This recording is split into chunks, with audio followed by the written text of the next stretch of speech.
यहां से स्टार्ट करना है क्या? Yes sir.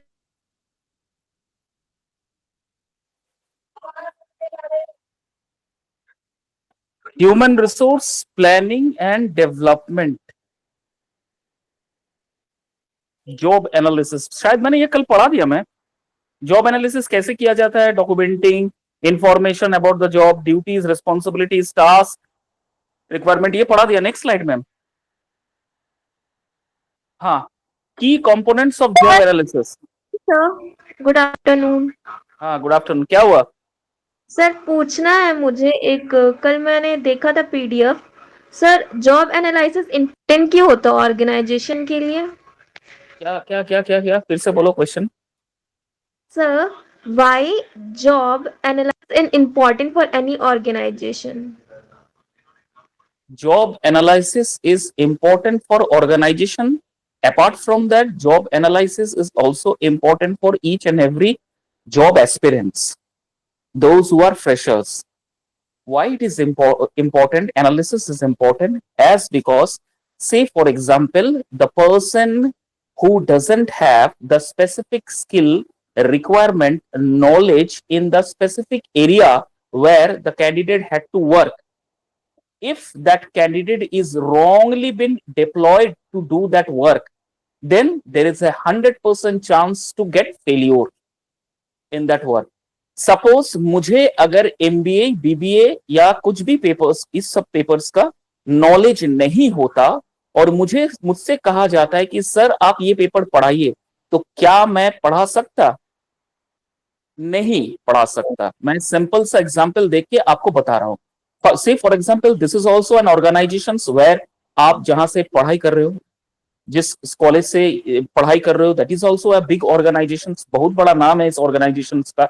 Lot of branches are there, lot of outlets are there, lot of study centers are not outlets, sorry, lot of study centers are there, lot of faculties are there who are taking online classes. Now say for example, the faculty who doesn't have any experience regarding the faculty who doesn't have any experience regarding the subject, then whether do you think it is possible, whether do you think it is right to take the paper by that particular faculty? No. मुझे अगर कहा जाए कि आप CSC पढ़ाइए, computer science पढ़ाइए, algorithms पढ़ाइए, तो मेरे लिए वो पॉसिबल नहीं है, because I am not of that particular stream, technical field. आप मुझसे कहे कि मैकेनिकल का थर्मोडायनामिक्स पढ़ाइए, I cannot teach. Why? Because I am not professional enough to teach that paper. You need a special faculty to teach that paper. मैं वो zone से नहीं हूं। लेकिन अगर मुझे जबरदस्ती पढ़ाना पड़े, अगर जबरदस्ती मेरा सिलेक्शन हो जाए और मैं तुमको जबरदस्ती पढ़ाऊं, तो ये दोनों के लिए नुकसान है। एक तो इतने बड़े संस्थान के लिए नुकसान है, और आप जो पढ़ रहे हैं आपके करियर के लिए भी नुकसान है। समझ में आ रहे हो? इसलिए job analysis is very much important. Analysis is very much important. उससे पहले क्या होता है? डॉक्यूमेंटेशन, डेटा एनालिसिस, ये सब होता है। जैसे फॉर एग्जाम्पल देखिएगा, जब भी आपका आप तो कभी एक्सपीरियंस नहीं किए होंगे, आप जब भी कोई नए जॉब के लिए अप्लाई करते होंगे, आपसे प्रॉपर डॉक्यूमेंट मांगा जाता है, आपके स्पेशल इंटरव्यू कंडक्ट करवाया जाता है, डॉक्यूमेंट्स मांगा जाता है, डॉक्यूमेंट्स वेरीफाइड होता है। After verifying the documents, then they will going to select the perfect position for you, that ये पोजीशन में ये लड़की काम कर सकती है। टाटा मोटर्स में जहां आप इंटर्नशिप कर रहे हो, बीइंग एन एचआरडी पेपर, आप क्या मैकेनिकल सेक्शंस में काम कर सकती हो? Do you know find? Sir. Electric वाला डिपार्टमेंट में काम कर सकती हो? प्रोग्रामिंग डिजाइनिंग में काम कर सकती हो? No sir. Maintenance maintenance department में काम कर सकती हो? नो तो फिर सर। आपको, हाँ, तो फिर आपको अगर जबरदस्ती वो जगह थोप दिया जाए कि तनुजा ये सब काम आप करो, कल से आप इलेक्ट्रिक डिपार्टमेंट देखो, तो क्या होगा? कंपनी कोलैप्स हो जाएगा। इस तरह का अगर रिक्रूटमेंट लोग करता है, कंपनी कोलैप्स हो जाएगा। The company will get collapse. क्यों? जिसको कोई इल्म नहीं है, जिसको कोई जानकारी नहीं है, एक्सपीरियंस नहीं है, वो बंदा वहां क्या काम कर सकता है? That is why job analysis is important for both organization as well as the job aspirants. Aspirants का मतलब होता है those who are searching for a job. Aspirants के लिए इसलिए इंपॉर्टेंट है, फॉर एग्जाम्पल आप नए जॉब खोज रही हो, जैसे मैंने आपको कल आपके एग्जाम्पल्स मैंने दिया था कि आपका कम्युनिकेशन से लगता है मुझे कि आप वेरी सॉफ्ट स्पोकन हो, और आपके लिए आपका परफेक्ट एरिया होगा एजुकेशन सेंटर। आप अगर एजुकेशन सेंटर या कोई यूनिवर्सिटी या कोई कॉलेजेस में आप अगर एचआरडी का पोजीशन रहता है, आप वहां पर अप्लाई करते हो, that will be perfect for you. लेकिन अगर आप चैलेंजिंग हो, challenges accept कर सकते हो, you can accept the challenges, you know how to handle the situations, you can know how to pressure, you can take the pressure, you know how to take the pressure, then you are competent enough, then you are 100% competent enough to do your internship, to do your job in Tata Motors। क्योंकि industrial sector में human resource development, और managements में human resource development, और आपका कोई भी ऐसा education organisations, human resource development departments अलग अलग होता है, जॉब अलग अलग होता है, चैलेंजेस अलग अलग होता है। सर एचआर को कैसे पता चलता है कि ऑर्गेनाइजेशन में जॉब एनालिसिस क्यों होता है? ये क्वेश्चंस तो कैसे आप पूछ रही हो मुझे पता नहीं। एचआर को कैसे पता चलता है कि जॉब एनालिसिस कैसे होता है? आप कैसे पता चल रहा है आपको? आप सब्जेक्ट को पढ़ रहे हो, आप इस पेपर को पढ़ रहे हो, आप एक्सपीरियंस गेन कर रहे हो। जब आप कोई कंपनी में जाओगे उसी हिसाब से आपको ट्रेनिंग दिया जाएगा, कंपनी का विजन, मिशन, एम्बिशंस आपको बताया जाएगा, आपको बताया जाएगा कि किस किस बेसिस पे हम लोग काम करते हैं, किस किस एरियाज में हम लोग काम करते हैं, क्या क्या आपको करना पड़ेगा, किस तरह का एनालिसिस आपको करना पड़ेगा। तब जाके आपको पता चलेगा कि क्या क्या एस्पिरेंट्स है, किस क्या क्या क्वालिफिकेशंस चाहिए, क्या क्या स्किल चाहिए यहाँ पर एनालिसिस करने के लिए। सर ठीक वो है? ऑर्गेनाइजेशंस के अकॉर्डिंग हमें एनालाइज करना पड़ता है। क्या? जिस कंपनी में अगर हम जॉब कर रहे हैं उस कंपनी के अकॉर्डिंग हमें स्किल्स और जॉब एनालाइज करना पड़ता होगा फिर। ऑफ कोर्स आपका स्किल क्या है पहले बताइए, what is your skill? Sir basics computer. That is not a skill, that is a software skill. Okay चलो ठीक है, basic computer. Apart from that और क्या क्वालिफिकेशन है आपका? कम्युनिकेशन स्किल कैसा है आपका? How sir is your communication skill? Sir ठीक ठाक, उतना तो ओके, अच्छे नहीं है। ठीक है। What is your interpersonal skill? चलिए, ये तो आ गया आपका आउटर स्किल। अब थोड़ा सा इनर स्किल में आते हैं। आपका रेजिलियंस पावर कैसा है? रेजिलियंस मतलब कुछ भी ऐसा अनहोनी अगर घटना हो जाता है तो आप उस समय अपने आप को किस तरह से प्रेजेंट करते हो। फॉर एग्जाम्पल, मैं एक सिचुएशन देता हूं, आप सही से और ईमानदारी से मुझे आंसर दीजिएगा। चलिए, आपका टेस्टिंग अभी यही कर देते हैं। सपोज घर में आज कुछ कुछ मतलब आपका पर्सनल, मतलब पारिवारिक जीवन, मतलब पारिवारिक में ऐसा कुछ हो गया है। चलिए, हाँ ठीक है, अब आपको ऑफिस जाना है। ठीक है, जहां पर आप काम कर रहे हो टाटा मोटर्स, वहां पर इस तरह का के लिए, इस तरह का सिचुएशंस के लिए मतलब घर में कोई बीमार है, सिचुएशन ठीक नहीं है, इसके लिए आपको उस तरह का छुट्टी नहीं मिलता है। मिलता भी होगा अगर आपका सीएल, ईएल, मेडिकल ये सब जमा है तो, नहीं तो नहीं होगा। चलिए, ये सब हटा देते हैं। आपके घर में कुछ इंपॉर्टेंट मतलब कुछ ऐसा अनहोनी हो गया है, अब आपको कुछ अर्जेंट आज ऑफिस जाना ही है, और वहां पर आज क्लोजिंग डे है। आपको कुछ ना कुछ अपना जो मतलब जो भी, जहां पर जिस सेक्टर में आप काम कर, टाटा मोटर्स के जिस भी एरिया में आप काम करते हो, जिस भी डिपार्टमेंट में आप काम करते हो, वहां पर आपका जरूरत बहुत है। आपने घर का काम करके आप ऑफिस गए, अब वहां पर आपका बिहेवियर कैसा रहेगा अपने कॉलीग से, पहले बताइए। सर स्ट्रेस वाला रहेगा क्योंकि बार बार मैं घर के बारे में ही सोचूंगी, मेरा काम करने का मन नहीं करेगा तो सर। अब बताओ, तो आप में रेजिलिएंट पावर क्या है? रेजिलिएंट मतलब क्या है? सर जो उस अनहोनी होगा। सिचुएशन में एक सर मिनट, एक मिनट, एक minute, 1 minute, wait minute, let me complete, फिर मैं आप में आऊंगा। पहले उसको क्लियर कर दूं अभिजीत, फिर आप में आऊंगा। आपका तो फिर भी एक्सपीरियंस है, इसका कोई भी एक्सपीरियंस नहीं है, इसको समझाना पड़ता है। समझा लू, उसके बाद अभिजीत तुम पे आता हूं।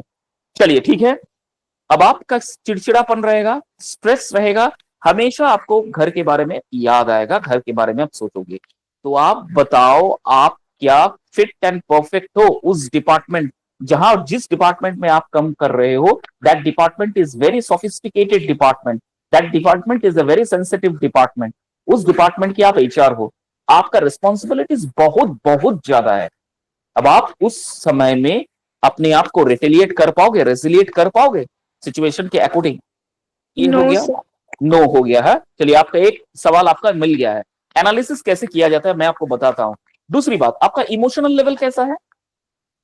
इमोशनल लेवल का मतलब होता है, मैं समझा देता हूं। सपोज किसी ने आपको आ, आ, कुछ रूड आपके साथ कुछ बर्ताव किया, तो रूड, जैसे तनुजा ये काम क्यों कंप्लीट नहीं हुआ, कल तक हो जाना चाहिए। This is not a way, you are not a kid that you are behaving in such a way. इतने बड़े ऑर्गेनाइजेशन में काम कर रहे हो, इतना रिस्पॉन्सिबिलिटीज नहीं है। आपके एचआर ने आपको डांट के फटकार के चला गया है। अब आपका बिहेवियर आपके जूनियर के साथ कैसा रहेगा, बताओ। सर मैं भी उस पे गुस्सा करने लग हो जाऊंगी। गया ना? तब आपका इमोशनल लेवल भी उस लेवल का नहीं है। ठीक है, तो अब सोचिए, अगर घर में आपके माँ पिताजी, आपके कोई बड़े बहन भाई, जो भी आपके घर में मेंबर्स है, आपके साथ इस तरह का बर्ताव अगर करता है, इमोशनल लेवल आपका कैसा रहता है? How is your emotional level at that time? Definitely you will going to get angry, you will burst out your anger in front of them. तो इस तरह का analysis is very very important. जब आप तो कभी एचआर राउंड फेस नहीं किए हो, या मैनेजमेंट मैनेजरियल राउंड फेस नहीं किए हो, जब मैनेजरियल राउंड या एचआर राउंड फेस करोगे ना, they will provoke you, they will try to make you disturbance, they will try to create such an aura, such a मतलब unrealistic questions, such a nonsense type of questions they will going to ask you to make you anger। लेकिन अगर आप उस समय अपने काम quite और smile से आंसर देते हो, then you can pass out. आपका इमोशनल लेवल, आईक्यू लेवल, आपका रेजिलियंस पावर, आपका इंटेलिजेंस लेवल, ये सब चेक किया जाता है। उसके बाद मार्क्स चेक किया जाता है, आपको कितना सेमेस्टर में क्या क्या मार्क्स आप मिला है। आपका अगर सीजीपीए घट जाता है semester during the time of semester, इसका मतलब वो समझ जाते हैं कि कोई पेपर में आपका बैकलॉग लगा था। इसी समय वो एनालाइज कर लेंगे कि तनुजा इस पेपर में वीक है। इस पेपर में वीक का मतलब क्या है, इसको इस फील्ड में हम डाल नहीं सकते हैं। आपके लिए ऑप्शंस का दरवाजा फिर छोटा हो जाएगा, कंपटीशन बढ़ेगा, ऑप्शंस का दरवाजा छोटा हो जाएगा। Am I clear? एक एक चीज को समझो। यस आपका सर। अगर आपका अगर सीजीपीए घट जाता है, सीजीपीए का मतलब तो तुमको मालूम है, जब आप final semester exam pass out करके, पूरा सेमेस्टर एग्जाम क्लियर करके आपके पास जो फाइनल रिजल्ट आएगा, वो नीट एंड क्लीन होना चाहिए, जिसमें कोई बैकलॉग नहीं लगना चाहिए। लेकिन फिर भी वो लोग कैलकुलेट करके पता कर लेते हैं कि इस पेपर में इसको कम क्यों आया है, because number are showed over there. तो जैसे ही आपका सीजीपीए कम आ जाएगा, अप्रोक्स, वो देखेगा कि इसको फर्स्ट सेमेस्टर में इतना परसेंटेज ऑफ मार्क्स मिला था, इसका सीजीपीए ये बना था फर्स्ट सेमेस्टर में, second semester second internal exam में इसको ये मार्क्स मिला था, इसका सीजीपीए ये कैलकुलेशन में आ रहा, third semester fourth semester fifth semester हमारा ठीक ठाक है, लेकिन सेवेंथ सेमेस्टर और एट सेमेस्टर इसका पूरा घट गया है। क्या हुआ है, आपसे सवाल करेगा, क्या हुआ है आपका? नहीं सर, मैं इंटरनल एग्जाम में क्लियर नहीं कर पाई, या एक्सटर्नल जो मेरा फाइनल एग्जामिनेशन होता था यूनिवर्सिटी लेवल का, उस एग्जाम में मैंने पास आउट नहीं कर पाया है। तो समझ जाएगा इसका मतलब क्या है। जब इंपॉर्टेंट टाइम आया था एग्जाम का, आप उस समय लैकिंग बिहाइंड, फेल हो गए थे, बैकलॉग लग गया था। इसका मतलब क्या है, आपका जो कॉम्पिटिटिव मतलब जो दरवाजा है, आपका जो मतलब काम करने का जो दरवाजा विंडो है, जहां पर आप काम करोगे, जिस एरिया में आपको एक्सप्लोर करना था, उस एरिया का दरवाजा आपके लिए छोटा पड़ जाएगा। मतलब क्या, कंपटीशन बढ़ गया आपके लिए, वो वहां पर नहीं डालेंगे आपको। एक और तरफ से मतलब पता चलता है आपका एज, योर एज, इसीलिए वहां पर ना सबसे पहले आपका सेल्फ इंट्रोडक्शन लिया जाता है। सेल्फ इंट्रोडक्शन लेने का मतलब होता है आपका पूरा communication skill, they will going to check you through one question only, tell me something about yourself, और please give your self introduction about yourself. आप जैसे ही पूरा अपना सेल्फ इंट्रोडक्शन दोगे, उसका कम्युनिकेशन लेवल आपको समझ में आ जाएगा कि इस किस लेवल का लड़की है ये। इस तरह से एनालाइज होता है, इस तरह से सैलरी डिसाइड होता है, इस तरह से पोस्टिंग मिलता है, इस तरह से आपको डिपार्टमेंट मिलता है, किस डिपार्टमेंट में किस पोस्ट में मुझे काम करना है। इस तरह से एनालिसिस होता है। मैंने एक छोटा सा एग्जाम्पल दिया, अगर ऑफलाइन क्लास होता तो और भी आपको चीजें बताता। Am I clear? Yes sir.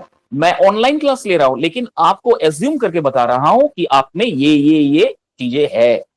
मैं सिचुएशन दे रहा हूं, उस सिचुएशन में आप आंसर दे रहे हो, मुझे आंसर मिल रहा है कि आपका लेवल ये कैटेगरीज का है। तो आपको क्या लेवल का नौकरी आपको लेना चाहिए या मिलना चाहिए.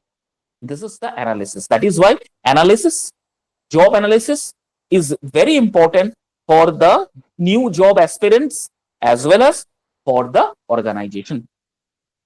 उसी तरह से जब आप एचआर में जाओगे, ऑर्गेनाइजेशन में काम करोगे, उसी तरह से आपके लिए भी इंपॉर्टेंट हो जाएगा बीइंग एन एचआरडी कि सही बंदे को कंपनी में लाया जाए. ये आपके लिए सबसे बड़ा चैलेंजिंग होगा. क्यों? अगर वो बंदा यहां आके काम ठीक ठाक से नहीं कर पा रहा है, उंगली आप पे उठेगा कि तनुजा, आप being an HR, how you can be so irresponsible while selecting the candidate for this post. ये आपसे सवाल करेंगे. They will going to ask you the question why, how and why you have done. What is the negligence? आपने कैसे इसको कर दिया? इसलिए बहुत सतर्क, बहुत चैलेंजिंग, बहुत डेडिकेशन वे में आपको काम करना पड़ेगा. Am I clear? और कोई डाउट है? Any doubt? No sir. Clear? Abhijit बोलो. अभिजीत बोलो. सर क्या बोला आप, तो सर सब कुछ बता ही दिए. इसीलिए तो मैंने चुप करा दिया. इसीलिए तो मैंने चुप करा दिया. मैं जानता हूं मैं जब खत्म करूंगा तुम्हारे पास कोई सवाल नहीं होगा. I know. इसीलिए मैंने चुप करवाया. पहले सुन लो, उसके बाद अगर सवाल बचता है करो. तो मैंने तो इसीलिए चुप करवाया. चलिए ठीक है. Sir okay. Key components of job analysis include. अच्छा, what are the key components? अब देखो, specially for Tanuja and specially also for Abhijeet. Abhijeet, अगर आप चाहते हो कि आगे एचआर लेके पढ़ाई करो, एचआर में अपना एक्सप्लोर करो अपने आप को, और या एचआर जॉब मुझे मिले, तो ये चीज आप लोग दोनों के लिए बहुत इंपॉर्टेंट है. जब आप जॉब एनालिसिस कीजिएगा तब क्या क्या इंपॉर्टेंट पॉइंट्स आपको दिमाग में रखना है? पहला, जॉब डिस्क्रिप्शन. अब जॉब डिस्क्रिप्शन के बारे में मतलब कैसा है? जॉब डिस्क्रिप्शन मतलब होता है, क्या जो बंदा आपके पास आ रहा है जॉब के लिए, वो पहले क्या काम कर चुका है, किस डिपार्टमेंट में काम कर चुका है, कितने साल का एक्सपीरियंस है, कंपनी क्यों छोड़ा उसने, या कंपनी उसे छोड़ दिया, या उसने कंपनी छोड़ा, किस किस एरियाज में और उसने काम किया है, किस लेवल का वर्कर है ये, इसका स्किल क्या है, ये है डिस्क्रिप्शन. इसीलिए किसी भी एक्सपीरियंस्ड बंदे को जब इंटरव्यू के लिए बुलाया जाता है, उसका सीवी जो होता है, कवरिंग लेटर लिखना बहुत जरूरी होता है. Covering letter is very very important.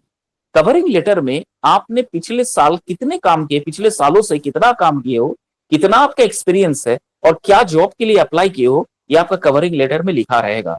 तो जैसे ही आपने कोई कंपनी के लिए अप्लाई करोगे, वो तुरंत उस कवर लेटर को मतलब पढ़ के समझ में आ जाएगा, उनको समझ में आ जाएगा कि ये बंदा इस लेवल का है, ये कैंडिडेट इस लेवल का कैटेगरीज का है.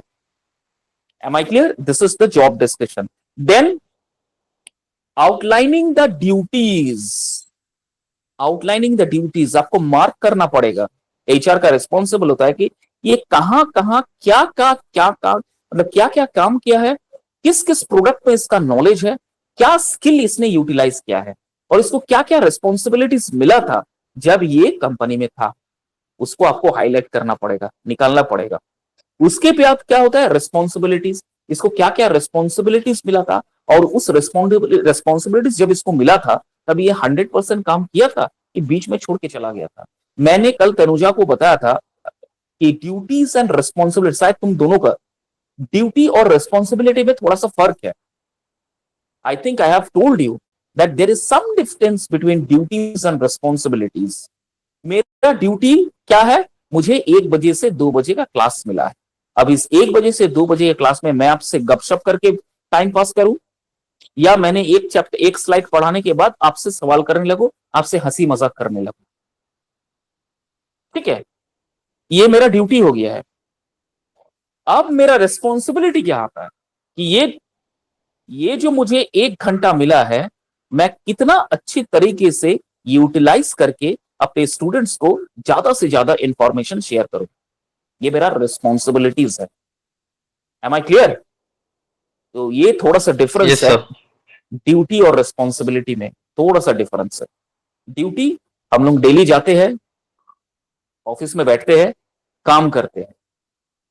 ठीक है, क्या काम करते हैं, क्या मेरा रिस्पॉन्सिबिलिटीज है, वो मेरे ऊपर निर्भर होता है कि मैं आज अपना दिन 6 घंटा मैं अपना कॉलेज को क्या दूंगा।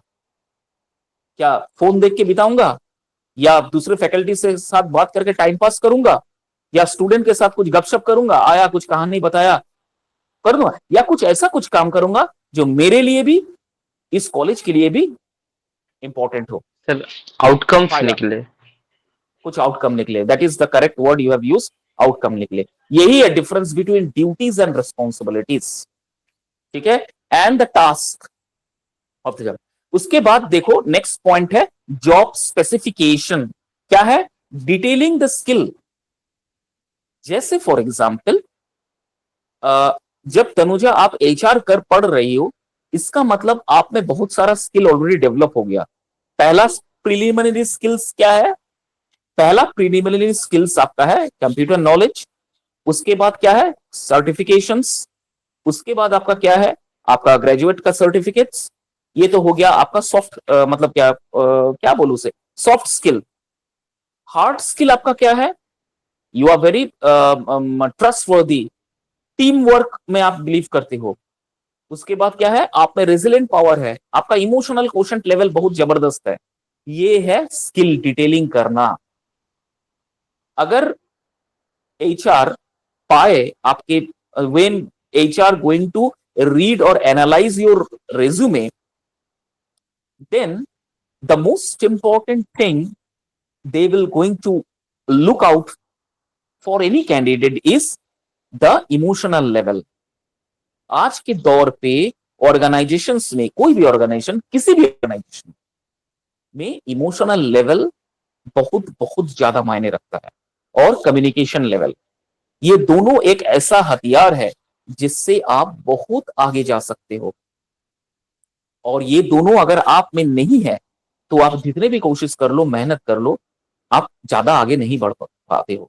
इसी वजह से अमेरिका में एक न्यूज़पेपर में ये आर्टिकल निकला था कि every day lakhs and lakhs और thousands of jobs are been snatched away.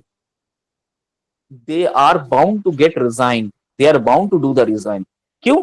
Toxic environment रहता है, बॉस का बिहेवियर टॉक्सिक रहता है, क्लाइंट का बिहेवियर टॉक्सिक रहता है, एनवायरमेंट एकदम मतलब टॉक्सिक हो जाता है, एसिडिक वाला एनवायरमेंट हो जाता है। इसलिए बहुत जन है नौकरी छोड़ के दूसरे नौकरी की तलाश में चला जाता है, लेकिन उसे पता नहीं चलता कि दूसरे नौकरी में भी वही सिचुएशन, वही सिम्टम, वही एनवायरमेंट मुझे मिलने वाला है। इसीलिए एक न्यूज़पेपर में बताया गया था अमेरिका में हर दिन हजारों लड़के अपना जॉब खो देते हैं because of this emotional level. क्यों? उनको, उनके पास मतलब कॉन्फिडेंस लेवल तो है, लेकिन उसमें जो धैर्य शक्ति, धैर्य जिसे हम कहते हैं, वो नहीं है। दूसरी बात, उसका जो मतलब आर्ग्यूमेंटेटिव बहुत ज्यादा है। बॉस कुछ बोल दिया, पलट के तुरंत जवाब देना है। That is a very wrong way. After all he is your senior, you have to respect him any how at any cost. हाँ, आपसे मिसबिहेव कर रहा है, आपकी बदतमीजी में उतर आया है, that is other thing, you can make the complain in written to the senior executive, but that is doesn't way that you need to behave in that similar manner. After all, he is your boss. Knowledge, उसके बाद next level में आ जाता है आपका knowledge क्या है, कितना है। उसके बाद क्वालिफिकेशन, आप में क्या क्या क्वालिफिकेशंस है, और पर्सनल एट्रीब्यूट्स, ये जो मैंने जितना बताया, team leader, resilient, emotional level, ये सब पर्सनल एट्रीब्यूट्स कहा जाता है, इस सब को पर्सनल एट्रीब्यूट कहा जाता है। उसके बाद these all are the things required for a job analysis. ये की कंपोनेंट है। आप जब एचआर बनोगे, जब आपको रिस्पॉन्सिबिलिटी दिया जाएगा कि तनुजा हो, अभिजीत हो, आप 5 कैंडिडेट निकालिए, मुझे 5 कैंडिडेट अपने इस डिपार्टमेंट में चाहिए, आप खोज के निकालिए, ये रहा resume.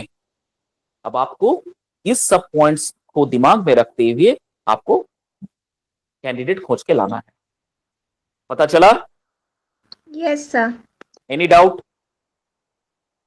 No, sir. Any questions that comes to your mind? बोलो बोलो बोलो, वो नो सर तो हो ही नहीं सकता। बताओ बताओ।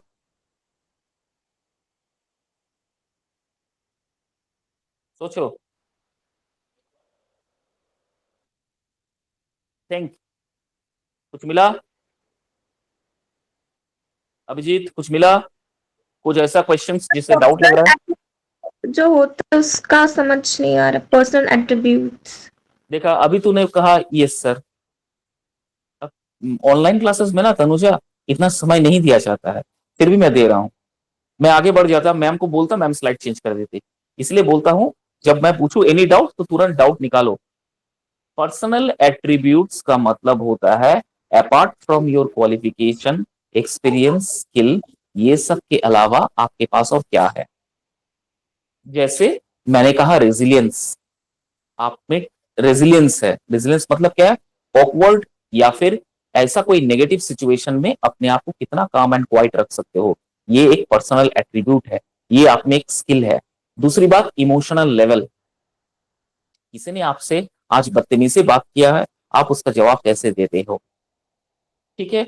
आपका cognitive skill, learning abilities, listening skill, ठीक है, कम्युनिकेशन स्किल, ये आपका पर्सनल एट्रीब्यूट्स में गिना जाता है।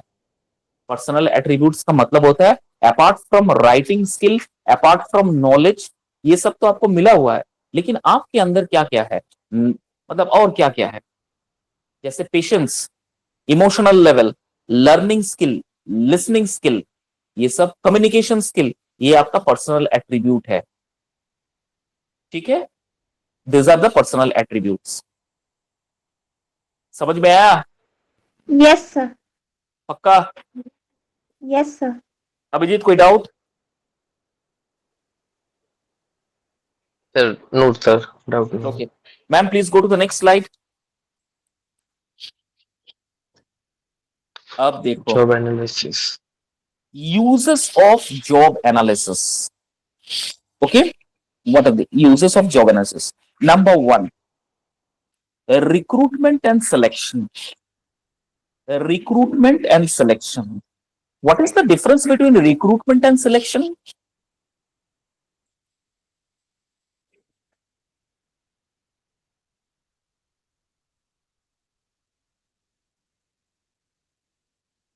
Please tell me, what is the difference between recruitment and selection?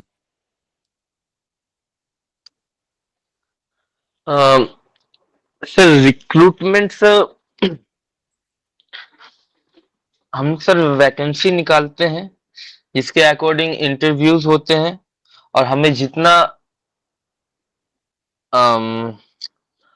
जितना हमारा टारगेट रहता है उतने को हम रिक्रूट करते हैं। और सिलेक्शन प्रोसेस में क्या होते हैं, हम लोग एक एक चीज उनके एनालिसिस करते हैं, उसके बिहाफ पे उनको हम सेलेक्ट करते हैं। Very good. This is the difference between recruitment and selection. Tanuja, समझ में आया ना? मैं एक्सप्लेन कर दूं? नहीं सर, समझ गए। This is the difference between a recruitment and selection. So recruitment means, for example, say in my Tata Motors want to hire 50 junior engineer. This is the recruitment. Every 50 every more than 100 job aspirants fill up the form of that recruitment. Now the selection process based on different criterias: qualification, skill, knowledge, apart from that, job description, and apart from that, whether the candidate is an effective or not in doing this particular job. इस तरह से हम job का selections करते हैं। तो पहला analysis है रिक्रूटमेंट एंड सिलेक्शन। दूसरा है job design. What is this job design? Inform the design jobs, ensuring that they are efficient, effective and safe. Job design कैसे? जैसे for example, railway recruitment board ने एडवर्टाइजमेंट निकाला कि आने वाले सालों में इतना सारा असिस्टेंट स्टेशन मास्टर पोस्ट में या फिर स्टेशन मास्टर पोस्ट में रिक्रूटमेंट होगा। तो उस रिक्रूटमेंट तो निकाल दिया, अब उसका डिजाइनिंग बनाना बहुत इंपॉर्टेंट है। डिजाइनिंग में क्या क्या रहेगा? जैसे फॉर एग्जांपल एक आउटलुक रहेगा कि हमारे यहाँ अगर रेलवे रिक्रूटमेंट जॉब होता है तो क्या क्या बेनिफिट्स, क्या क्या फैसिलिटीज, क्या क्या criterias, apart from that age, qualification, ये सारा कुछ वो फॉर्म में लिखा हुआ रहेगा ताकि आपको कोई दिक्कत ना हो। अपार्ट फ्रॉम दैट वेबसाइट दिया रहेगा, जिस वेबसाइट में आप क्लिक करके आप और डिटेल्स पता कर सकते हो। ठीक है, जैसे फॉर एग्जांपल अब सोचो रेलवे रिक्रूटमेंट बोर्ड ने एक ऑनलाइन फॉर्म निकाला। अभी तो मैक्सिमम ऑनलाइन होता है, ऑफलाइन तो होता नहीं। एक ऑनलाइन फॉर्म निकाला कि इतने सारे junior engineer, assistant station master लिया जाएगा, एएसएम लिया जाएगा। ठीक है, northern east, north zone, eastern zone में इतने सारे असिस्टेंट स्टेशन मास्टर का रिक्रूटमेंट हुआ, एडवर्टाइजमेंट निकाल दिया। आप इस जॉब को डिजाइनिंग कैसे करेंगे? डिजाइनिंग करने के लिए सबसे पहले वहां पर कहां कहां क्या क्या वैकेंसीज है निकालेंगे। फॉर एग्जाम्पल ईस्टर्न रीजन में suppose say for example salt lake, जहां जहां जैसे बेलेघाटा एक स्टेशन है, वहां पर 2 एएसएम की जरूरत है, दमदम 2 असिस्टेंट स्टेशन मास्टर की रिक्वायरमेंट है। इस तरह से पहले वो पूरा निकालेंगे कहां कहां क्या क्या रिक्वायरमेंट है। अब आपको चूज करना है कि आप किस जोन के लिए आप अप्लाई कर रहे हैं। एक डिजाइनिंग हो गया। दूसरा डिजाइनिंग ये रहता है कि date of birth, very important. वो फिक्स कर देंगे कि डेट एज ऑन जनवरी 2025 में अब तक जो ये हुआ है उसका डेट ऑफ बर्थ ये होना चाहिए। अगर नहीं होता है तो अप्लाई मत कीजिए। उसके बाद लिखता है मोड ऑफ सिलेक्शन। सिलेक्शन कैसे होगा? रिटन इंटरव्यू होगा, रिटन होगा प्लस इंटरव्यू होगा। ठीक है, रिटन में कितना मार्क्स का रहेगा, कौन कौन से सब्जेक्ट में ऊपर रहेगा, कितना मार्क्स का रहेगा वो लिखा रहेगा। नेगेटिव मार्क रहेगा कि नहीं रहेगा वो मेंशन क्या रहेगा। कितना कट ऑफ मार्क्स रहेगा वो भी मेंशन क्या रहेगा। ये हो गया। उसके बाद रहेगा डेजिग्नेशन। आपको एएसएम पोस्ट में क्या क्या डेजिग्नेशन में आपको रखा जाएगा, आपका सैलरी स्ट्रक्चर क्या होगा, कौन से पे स्केल में आपको रखा गया है, आपका पीएफ ईएफ ग्रेच्युटी ये अगर जानना है तो वो लिंक दिया हुआ है, उस लिंक पे क्लिक कीजिए और डिटेल्स में आपको जाना पड़ेगा। कितना फीस आपको देना है इस फॉर्म को फिलअप करने के लिए वो दिया हुआ है। लास्ट डेट कब रहेगा वो दिया हुआ है। This is called the designing of the job. This is called the designing of the job. मतलब क्या? पूरा का पूरा इंफॉर्मेशन दिया रहेगा। Am I clear? Is it clear? Hello, सो गई क्या Yes, सब? no, sir. उसके बाद ट्रेनिंग एंड, समझ में आया? Yes, sir. चलिए, उसके बाद है training and development. Okay, suppose after the selection process is over, you need to go for training and development. Training and development means they will going to train you as per the requirement. After that they will going to develop you. कैसे आपको development करवाया जाएगा? जैसे ही आपका training complete हो गया है, they will assign some job to you. They will going to assign some tasks to you. And as per the tasks, as per the thing, you will gradually going to develop. ठीक है, ये है next process. हाँ बोलो, कुछ बोलना है? Sir, ensuring they are efficient effective, ये थोड़ा सा लाइन मुझे बताइए ना फिर से, सेकंड पॉइंट में Ensuring, है। अच्छा, जॉब डिजाइन में है second point. Inform the design of the yes job. Sir. जैसे मैंने आपको रेलवे रिक्रूटमेंट बोर्ड का पूरा डिजाइनिंग बताया। उसके बाद लिखा रहा है इंश्योरिंग। इंश्योरिंग का मतलब क्या होता है? विश्वास दिलाना that they are efficient, effective and safe. विश्वास दिलाना कि रेलवे रिक्रूटमेंट बोर्ड ने जो भी वैकेंसीज निकला है वो बिल्कुल सेफ है, सुरक्षित है, यहाँ पर कोई 2 नंबरी स्कैम नहीं किया जा सकता। यही इसका मतलब। आप देखिएगा रेलवे रिक्रूटमेंट का ऑनलाइन का फॉर्म जब निकलेगा, अभी ये बहुत मैंडेटरी कर दिया गया है कि वहां पर एक स्पेशल नोट करके दिया हुआ है, please don't give any money to anybody else those who are telling you that they will going to give you the railway job. Railway job is not means not given by any other given by any other person. You need to work hard to get this job. ऐसा लिखा हुआ है। इसका मतलब क्या है? विश्वास दिला रहा है आपको, इंश्योर करवा रहा है कि ये जो जॉब आप अप्लाई कर रहे हो बिल्कुल सुरक्षित है, बिल्कुल सेफ है और बिल्कुल सिक्योर्ड है। कोई भी इसे कंडक्ट कोड तोड़ नहीं सकता है, इवन रेलवे मिनिस्टर इसे तोड़ नहीं सकता है। आपको जॉब चाहिए, मेहनत कीजिए, एग्जाम दीजिए, पास हो जाएंगे, आपको जॉब मिलेगा। आप किसी को घूस देके, पैसे देके आप नौकरी चाहते हो, वो संभव नहीं है। जैसे वेस्ट बंगाल में हुआ ना, 26,000 स्कूल टीचर जॉब सब कैंसिल हो गया। जिसको नौकरी मिला था सही ढंग से उसका भी, जिसको 2 नंबरी रास्ते से मिला था उसको भी। दिक्कत दोनों में डिफरेंस क्या है? जिसको सही ढंग से मिला था उसका तो जॉब भी गया ही है, पूरा पैनल ये कर दिया है, मतलब डिस्क्लोज पूरा पैनल कैंसिल कर दिया। लेकिन जो बंदा ने पैसे खिला के दिया है उसको 12% सूद समेत पैसा वापस करना पड़ेगा। से फॉर एग्जाम्पल मुझे हाई स्कूल टीचर में जॉब मिला है, मुझे 21 लाख रुपया वापस करना पड़ेगा। मुझे प्राइमरी स्कूल में जॉब मिला था, मुझे 16 लाख रुपया वापस करना पड़ेगा। मुझे ग्रुप डी में मिला था, मुझे 11 लाख रुपया वापस करना पड़ेगा, मैंडेटरी बाय द कोर्स। और क्या है, जिंदगी में कभी मैं एग्जाम जो नहीं लोग देता। घूस दे के किए हैं, हाँ, black listed, they are been black listed. जिंदगी में कभी भी कोई भी नौकरी वो लोग नहीं दे सकता है। और अगर पैसा आप वापस नहीं कर पाए, आपको मतलब जुर्माना भरना है और 5 साल तक आपको जेल में रहना पड़ेगा विदाउट एनी बेल। आप नॉन बेलेबल वारंट आपके नाम में इशू होगा कि आप कभी इस केस के अगेंस्ट में बेल की उम्मीद मत कीजिए। आपको 5 साल जेल में ही बिताना पड़ेगा। This is called the safe and secure making the proper insurity of the job. अगर रेलवे जॉब में किसी को इस तरह से करते हुए मिला गया है तो ये पेनल्टी, ये पनिशमेंट दिया जाता है गवर्नमेंट जॉब में। This is called the ensuring the safety and security of the job designing. Clear है? अब डाउट है कोई? No any sir. Doubt? Training and development तो मैंने बता दिया।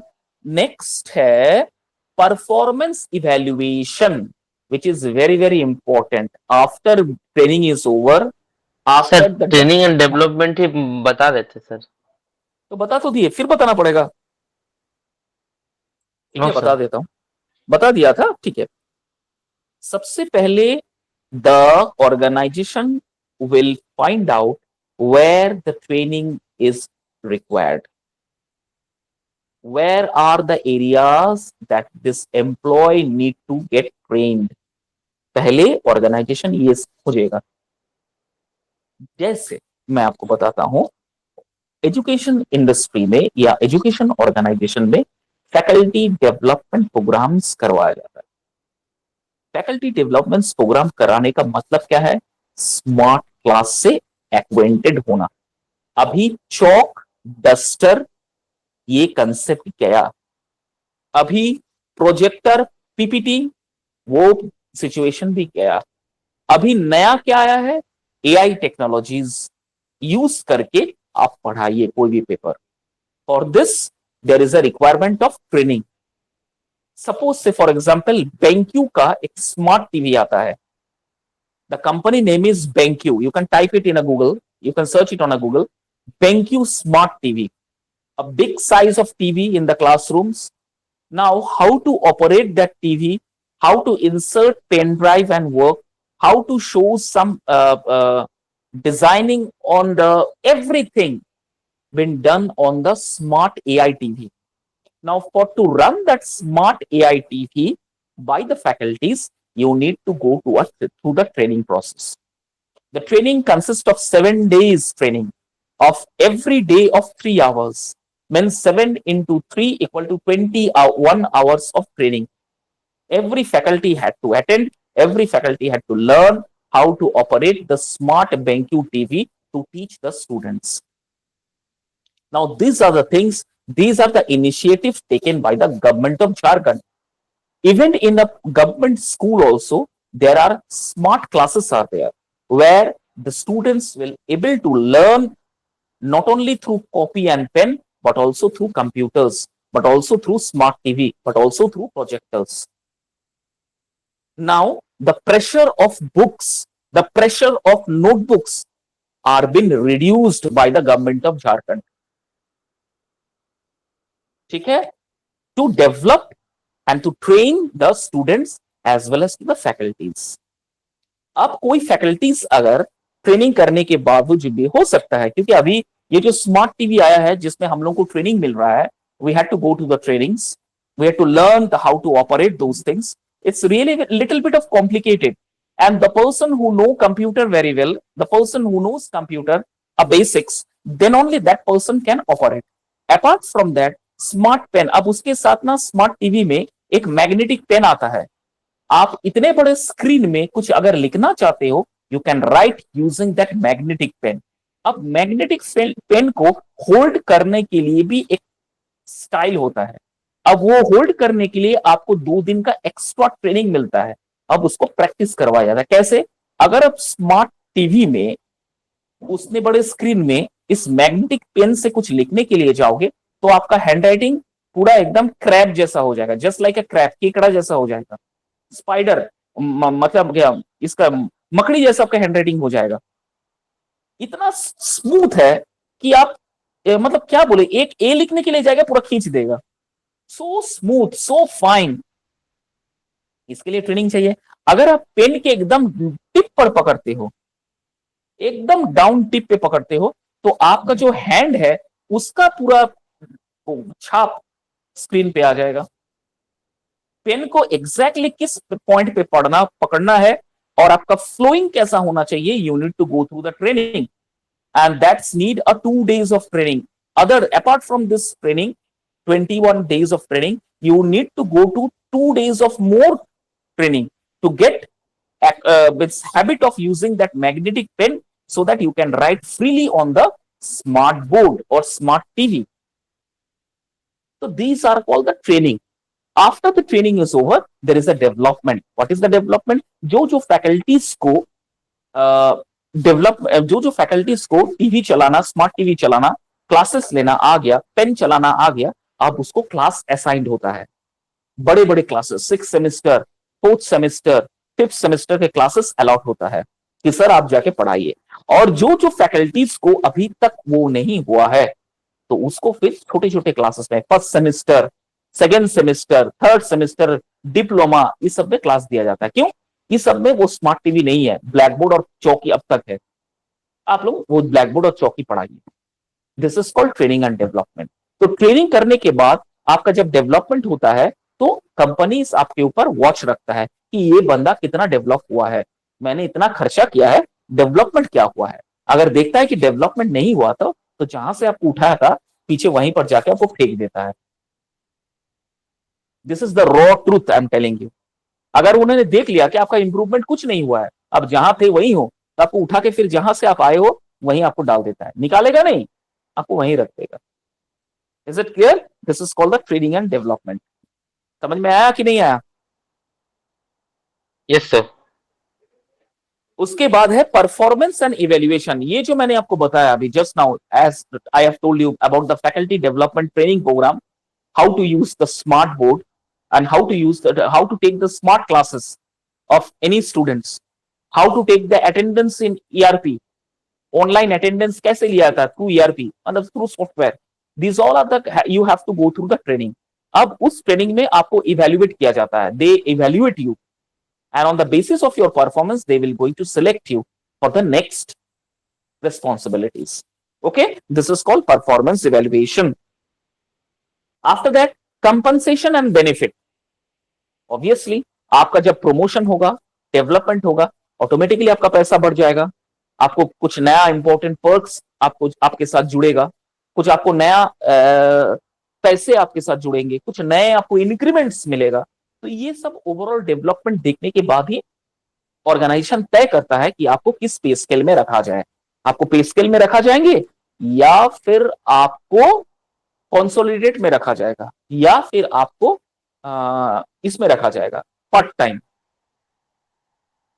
ये ऑर्गेनाइजेशन डिसाइड करते हैं. Organization and planning. Organizational planning, what is the planning? support organizational restructuring, job redesigning and workforce planning. ये सब एचआरडी का काम बता रहा है. ये जो ऑर्गेनाइजेशनल का प्लानिंग है ना, ये सब एचआरडी का काम करने का तरीका बता रहा है कि एचआरडी अब कैसे कैसे काम करते हैं. नेक्स्ट है legal compliance. What is the meaning of that? Help ensure compliance with labor laws and regulations by providing documentation of job requirement and responsibilities. देखिए जॉब डॉक्यूमेंटेशन का ना अभी बहुत इंपॉर्टेंट पड़ गया है. आप अगर चाहो कि मैं 6 महीने काम करने के बाद दूसरे कंपनी में चला जाऊं, अब वो नहीं होगा. आपसे बॉन्ड साइन करवाएंगे और आपसे बॉन्ड साइन करने के बाद आपको रूल्स एंड रेगुलेशन समझाएंगे कि अगर आप बिना बोले कंपनी स्विच ओवर कर देते हो, कंपनी छोड़ देते हो विदाउट एनी प्रॉपर कॉज, तो हम आप पे केस कर सकते हैं. सर ये भी रूल शायद नया आया हुआ 6 महीना या 1 साल अभी जॉब करने से स्विच करेंगे तो उसका भी एक्सपीरियंस 0 में ही आएगा. हाँ यस, ये अभी नहीं आया है, बहुत पहले से ही आया है कि 6 महीना या 1 साल का एक्सपीरियंस गिना नहीं जाता है. Minimum 5 years of experience. आप देखिएगा कोई भी जब जॉब आप अप्लाई कर रहे हो वहां पर मिनिमम वर्ड यूज किया जाता है, minimum 5 years of an experience. तो मिनिमम 5 years ऑफ एक्सपीरियंस का मतलब वो होता है कि किसी भी संस्थान में अगर आप जुड़े हो, काम कर रहे हो, तो मिनिमम आपको 5 साल वहां पर देना ही है, तब जाके आपका वो एक्सपीरियंस में काउंट होता है. अगर नहीं तो फिर वो एक्सपीरियंस में कभी काउंट नहीं होगा. Am I clear? और हाँ, लीगल कंप्लायंस. अगर कोई भी ऐसा एम्प्लॉय है जो कि ठीक ढंग से काम नहीं कर रहा है, बिना बोले छुट्टी या बिना बोले नौकरी छोड़ दे रहा है, तो उसके अगेंस्ट में आप लीगल एक्शन ले सकते हो. ये आपसे प्रॉपर डॉक्यूमेंटेशन करके साइन करवाया जाता है. इसीलिए जब आप कंपनी ज्वाइन करते हो तो एक पेज उसके साथ आता है फॉर्म के साथ, और बार बार कहता है कि इस फॉर्म को अच्छे से पढ़िए, इस पेज को अच्छे से पढ़िए, उसके बाद आप साइन कीजिए. तो इसका मतलब क्या है? उस पेज में कुछ है जिसे अगर आप ओमिट कर देते हो, जिसे अगर आप मतलब नहीं करते हो, नहीं सुनते हो, तब आपको इसका हर्जाना भरना पड़ेगा. जैसे आपने कोई पॉइंट ओवरलुक कर दिया कि अगर आप कंपनी में बिना बोले कहीं चले जाते हो, दूसरे कंपनी में चले जाते हो, तो फिर हम आपके अगेंस्ट में लीगल एक्शन ले सकते हैं. ये पॉइंट्स मेंशन रखा है, और उस पॉइंट को ना कभी कभी बहुत सारे ऑर्गेनाइजेशन जो है हाईलाइट कर देते हैं. इसीलिए आप कंपनी को बिना प्रॉपर कॉज, बिना प्रॉपर रीजन आप छोड़ नहीं सकते. So these are the called the uses of job analysis. Hope you understand. कोई डाउट है? कोई question? Anyone having any questions, any doubt? No sir. सुन रही हो कि सो रही हो? सर सुन रहा है, सोएंगे पक्का? क्यों? यस पक्का? सर. क्वेश्चन करूंगा तो जवाब दे पाएगी? बस चुप हो गया, यस साइलेंट. सर. बताए पूछे? Yes sir. What are the key components of job analysis? बिना स्क्रॉल किए बताना.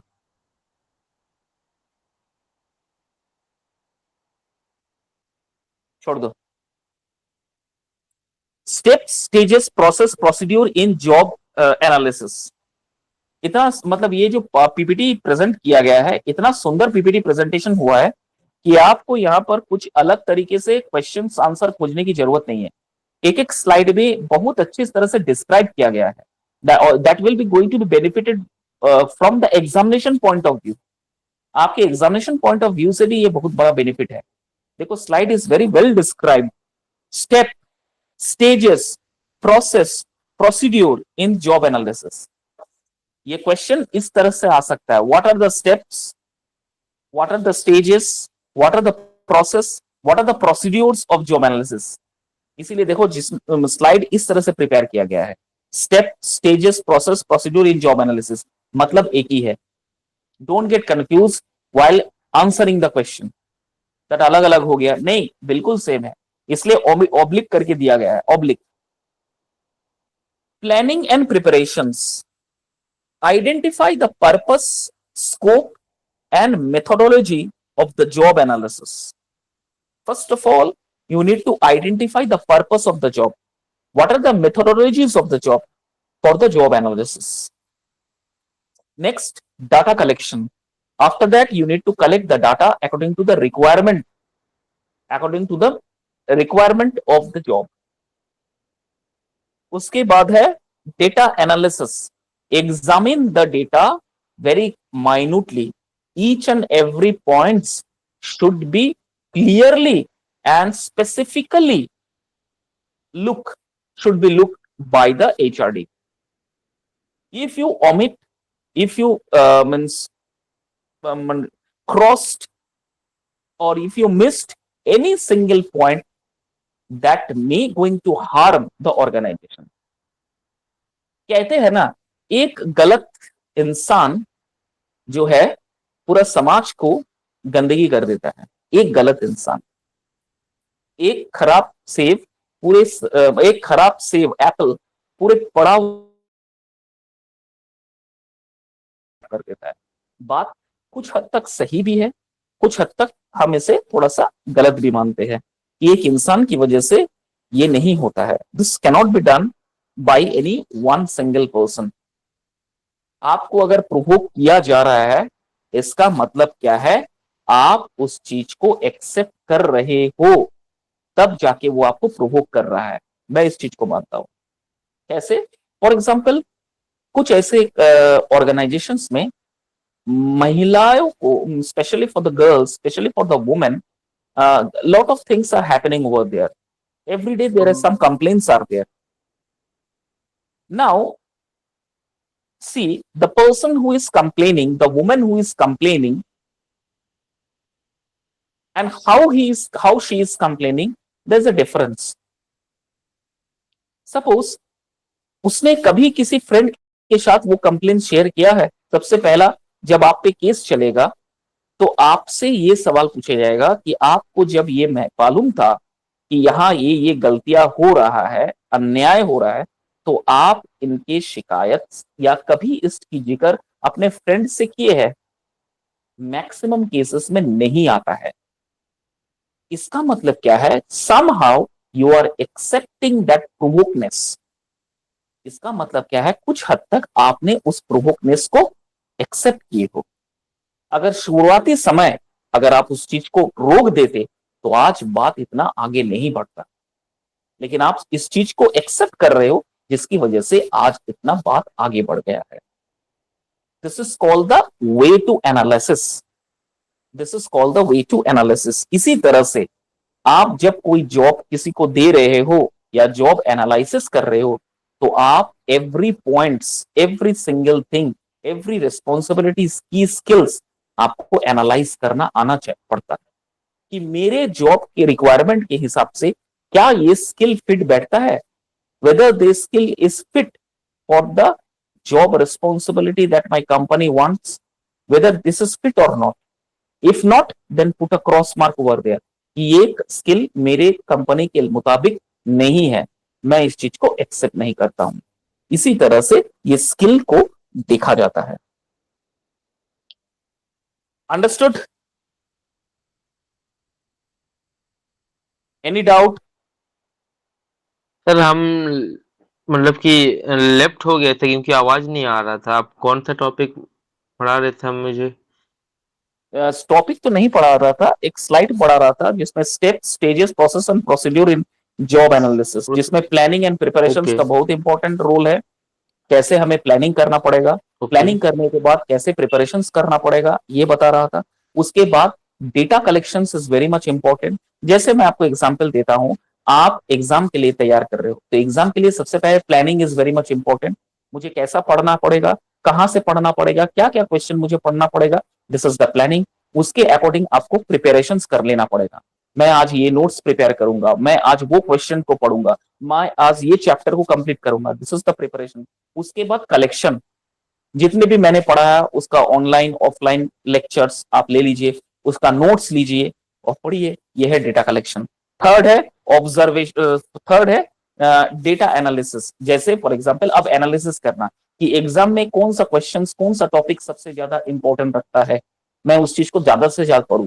रेफरेंस ले लीजिए 5 साल का पीछे का क्वेश्चन की, 5 साल का रेफरेंस ले लेते हैं कि यूनिवर्सिटी एग्जाम में 5 साल में ड्यूरिंग द 5 इयर्स कौन सा क्वेश्चन सबसे ज्यादा आया था, कौन से चैप्टर से आया था, किस तरह का क्वेश्चन आया था। This is called the analysis. Same इसी तरह से जॉब में भी इस तरह से एनालिसिस किया जाता है। ये पहले पिछले साल कहां पर काम किया था, किस फील्ड में काम किया था, किस पोजीशन में था, क्या इसका रैंक था, कितने अंडर में इसके अंडर में काम कर रहे थे, क्या इसका प्रॉब्लम था और इसने उस प्रॉब्लम को कैसे सॉल्व किया। This is the analysis part. इस तरह से जॉब एनालिसिस किया जाता है, यही पढ़ा रहा था। Understood? Any doubt? Yes sir, समझिए। Tanuja, is it clear to you? Yes, sir. कोई डाउट नहीं है ना, पक्का? No, sir. चलो ठीक है, thank you, have a nice day. Thank you sir.